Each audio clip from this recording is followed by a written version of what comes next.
deixar aquele like cheio de estrelas, porque nós estamos lendo A Culpa é das Estrelas, de John Green. Capítulo 14. No voo, de volta para casa, 20 mil pés acima de nuvens que pairavam a 10 mil pés do chão, o Gus disse. Antigamente, eu imaginava que seria divertido morar numa nuvem. É, falei, como se fosse tipo um pula-pula inflável, só que para sempre. Mas, então, na aula de ciências do ensino fundamental, o Sr. Martinez perguntou quem de nós já havia fantasiado em morar nas nuvens, e todo mundo levantou a mão. Aí, o Sr. Martinez nos contou que a velocidade do vento nas nuvens é de 240 quilômetros por hora, que a temperatura gira em torno de 30 graus negativo, que nelas não há oxigênio e que todos morreríamos em poucos segundos. Ele pareceu um cara legal.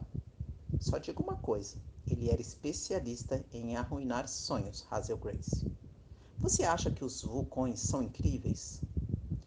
Diga isso aos 10 mil cadáveres berrando em Pompeia. Lá no fundo, você acredita que haja uma aura de mágica neste mundo? São apenas moléculas desalmadas colidindo umas com as outras aleatoriamente.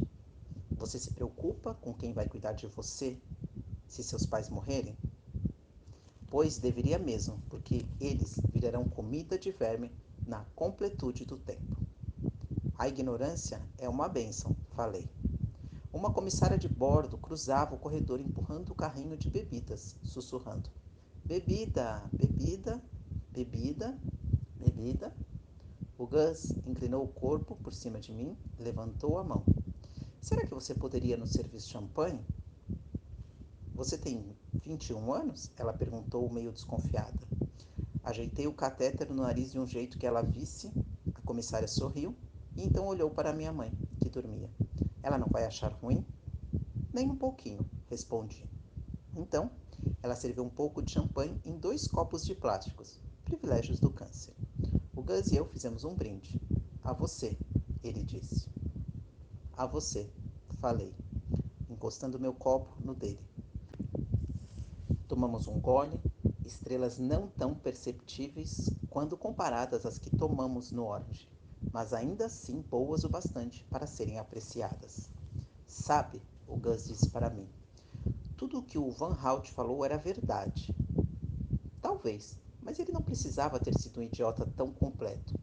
Não acredito que ele imaginou um futuro para Sísifo o hamster, mas não para a mãe da Ana. O Augustus deu de ombro e pareceu sair do ar de repente. Você está bem? Perguntei. E ele balançou a cabeça num movimento microscópico. Dói, ele disse. O peito? Ele assentiu, punhos cerrados, e um tempo depois ele descreveu aquela dor como sendo a de um homem de uma perna só, calçado com um salto-agulha de pé no meio do tórax dele. Retornei minha bandeja à posição vertical e me inclinei para a frente, a fim de procurar analgésicos na mochila dele. Ele tomou um comprimido com champanhe. Tudo bem? Perguntei de novo. O Gus ficou só sentado ali, abrindo e fechando o punho, esperando que o analgésico fizesse efeito. O remédio que não acabava bem com a dor, e apenas distanciava o Gus dela e de mim. Parecia que era pessoal, o Gus disse baixinho, como se ele estivesse com raiva de nós dois por algum motivo. O Van Hout, digo. Ele bebeu o resto do champanhe de uma vez só e logo pegou no sono. Meu pai estava esperando por nós na área de desembarque, em meio aos motoristas de limusine de terno que seguravam placas com os sobrenomes de seus passageiros. Johnson, Barrington, Carmichael, e papai dizia a própria palavra. Minha família linda, dizia. E logo abaixo, e Gus. Abracei o papai e ele começou a chorar, claro.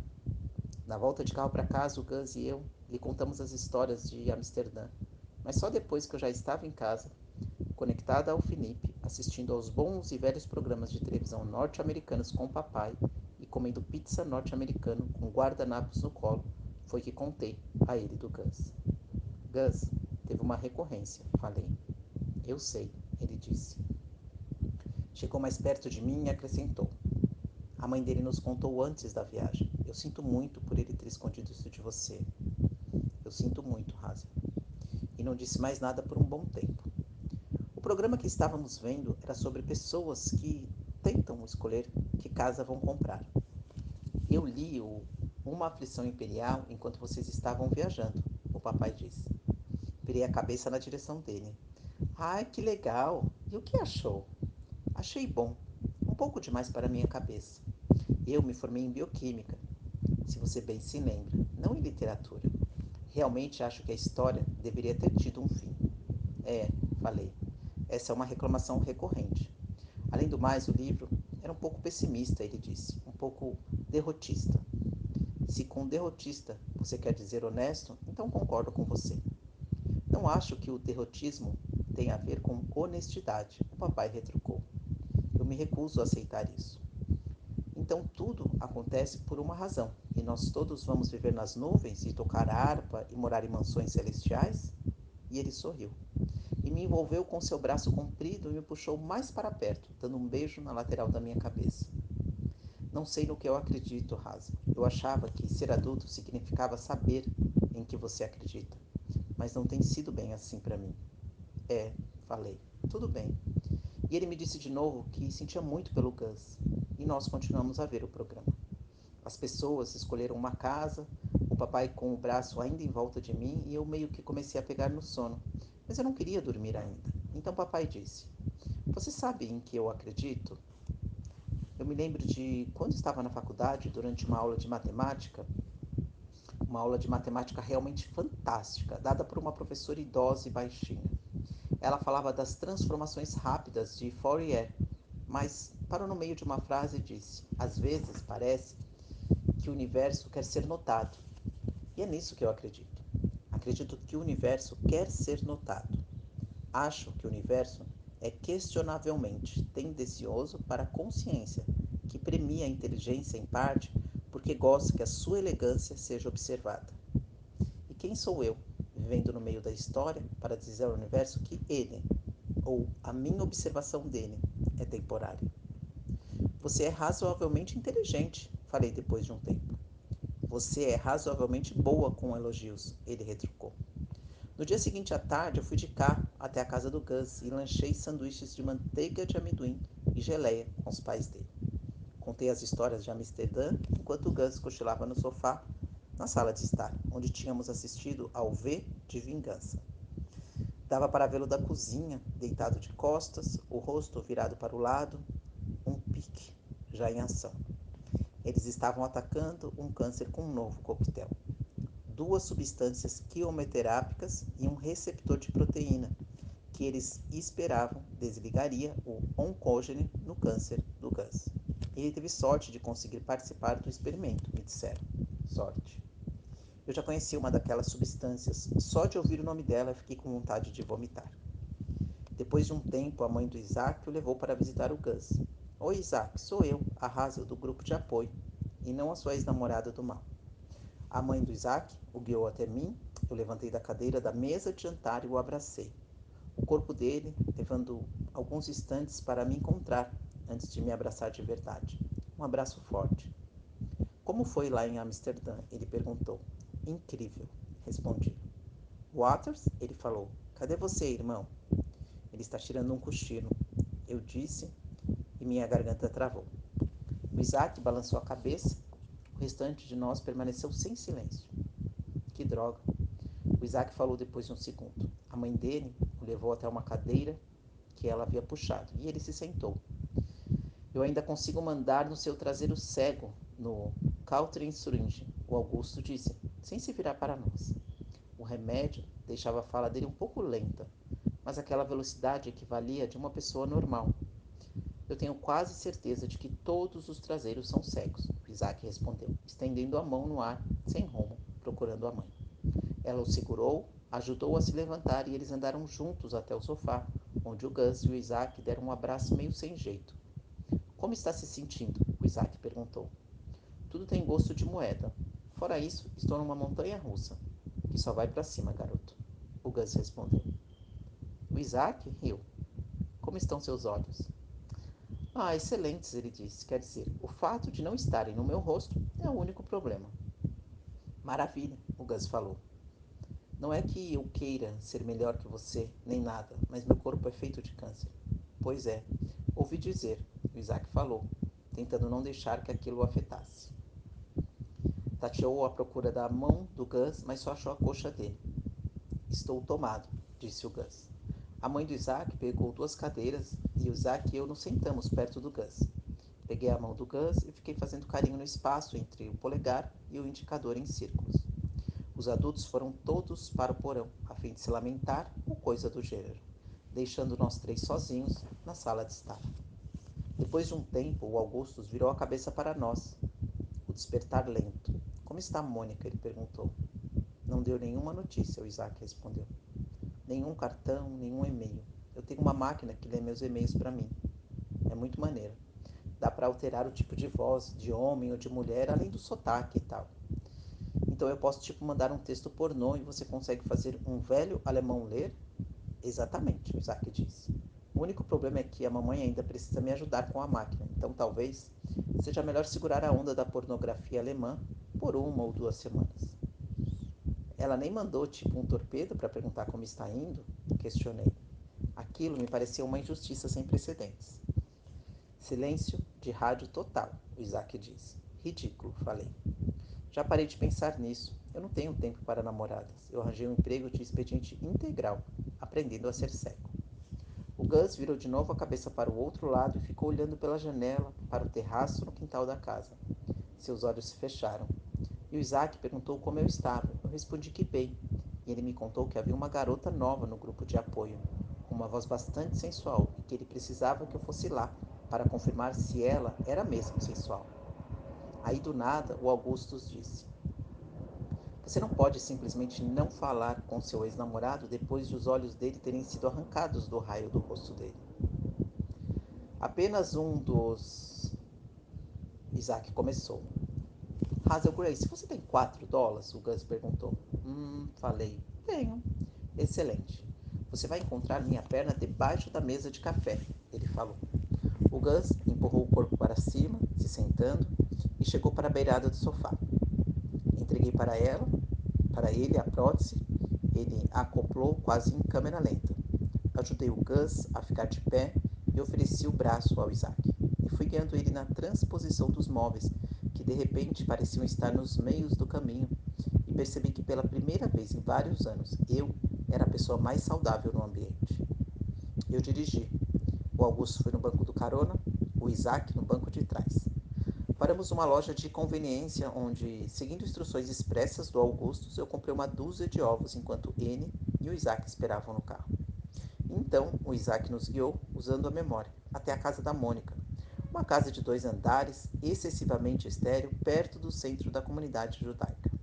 O Pontiac Firebird, verde esmeralda, da década de 1990, com suas rodas largas, estava parado na entrada de veículos. O carro dela está aí? O Isaac perguntou quando sentiu que eu estava freando para parar. Ah, se está, o Augusto disse. Você sabe com que ele se parece, Isaac? Ele se parece com todas as esperanças que fomos tolos em alimentar. Então ela está lá dentro? E o Gus virou a cabeça lentamente a fim de olhar para o Isaac. Quem se importa com onde ela está? Isso não tem a ver com ela. Isso tem a ver com você. O Gus segurou a caixa de ovos no colo, abriu a porta e puxou as pernas para fora, para a rua. Ele abriu a porta para o Isaac e eu fiquei olhando pelo retrovisor enquanto o Gus o ajudava a sair do carro. Os dois se apoiando um no outro na linha do ombro. O resto do corpo mais afastado, como se fossem duas mãos em oração, sem que as palmas se encostassem. Abaixei o vidro e fiquei assistindo a tudo do carro, porque vandalismo me deixa nervosa. Eles deram alguns passos em direção ao carro da Mônica. E então, o Gus abriu a caixa de ovos e entregou um para um amigo. O Isaac o atirou, errando o carro, por uns bons 12 metros. Um pouco para a esquerda, o Gus disse. Meu lançamento foi um pouco para a esquerda ou eu preciso mirar um pouco para a esquerda? Mire para a esquerda. O Isaac girou os ombros, mas para a esquerda, o Gus disse. O Isaac girou de novo. Isso, excelente. Agora atire com vontade.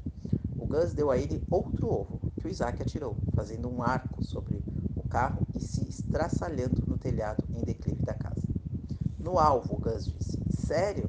Isaac perguntou empolgado. Não, você atirou o ovo uns 6 metros acima do carro.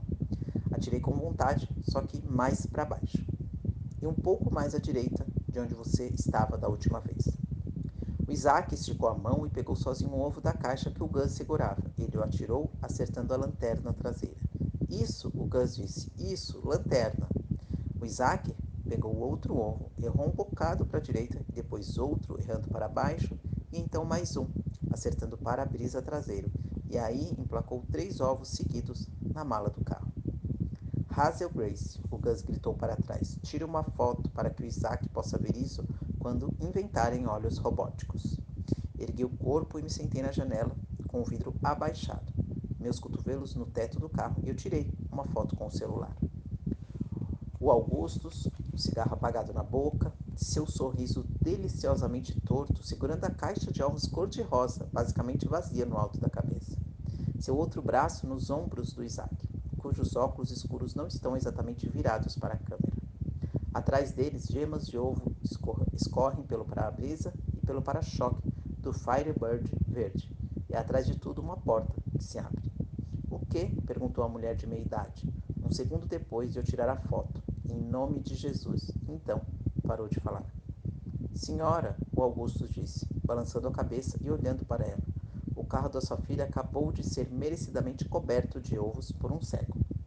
Feche a porta, por favor, e volte para dentro de casa, senão seremos forçados a chamar a polícia.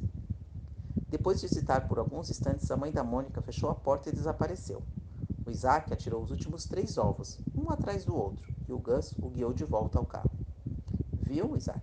Se você simplesmente tirar, estamos chegando perto do meio-fio agora.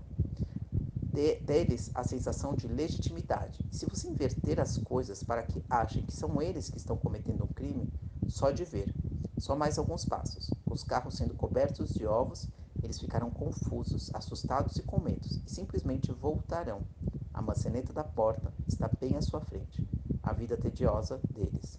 O Gus passou apressado pela frente do carro e se aboletou no banco do carona. As portas se fecharam e eu acelerei, dirigindo várias dezenas de metros antes de me dar conta de que tinha ido na direção de uma rua sem saída. Fiz a volta no cul-de-sac e passei voada pela casa da Mônica. Nunca mais tirei outra foto